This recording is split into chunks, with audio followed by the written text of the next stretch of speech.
महाराज जी सादर प्रणाम आपके चरणों में। महाराज जी, भारत के पड़ोसी देश बांग्लादेश में हिंदुओं पर जो स्थिति हो रही है, अत्याचार हो रहा है, उससे हम सभी भाई बहन, हिंदू भाई बहन जो हैं वो उस विभत्सता से द्रवित हैं।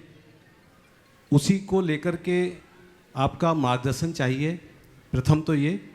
और दूसरा ये आग्रह, कल उसी को लेकर के एक आक्रोश रैली भी निकाली जा रही है जो लाल बाग से कलेक्ट्रेट तक जाएगी, जहां हम कलेक्टर को ज्ञापन देंगे, तो उसके लिए आपका आशीर्वचन चाहिए। आपने अभी जो बात यहाँ रखी है ये बहुत ही गंभीर और संवेदनशील है,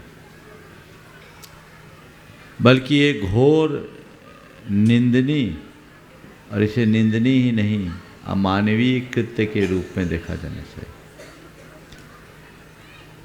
इस तरह की जो क्रूरता है, अमानवीयता है, ये कतई उचित नहीं है। सवाल हिंदू और अहिंदू का ही नहीं, ये तो सवाल मनुष्य मात्र का। किसी भी मनुष्य के ऊपर इस तरह के क्रूर हमले मानव समाज के लिए कतई उचित नहीं है, और मैं समझता हूँ मनुष्य तो ऐसा कर ही नहीं सकता। ये मानव के रूप में घोर अमानवीय कृत्य हो रहा है, इसकी घोर निंदा होनी चाहिए, इसका पुरजोर विरोध होना चाहिए। हम सब इसकी भर्त्सना करते हैं, और पूरे देश में अंतर्राष्ट्रीय स्तर पर इस तरह का दबाव बनाना चाहिए कि वहाँ की सरकारें इस बात के लिए बाध्य हो जाए ताकि वहाँ के रहने वाले लोग जुल्म के शिकार होने से बचें।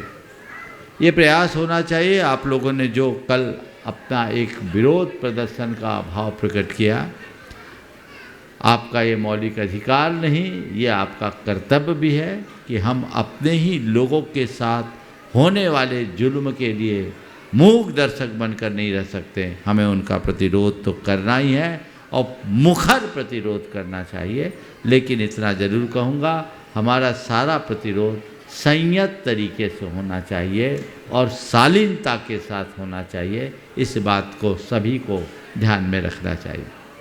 दूसरी बात, इसी क्रम में हमें अब इस बात के लिए भी बहुत सावधान होने की ज़रूरत है कि ये स्थितियाँ और अन्यत्र कहीं ना बढ़े।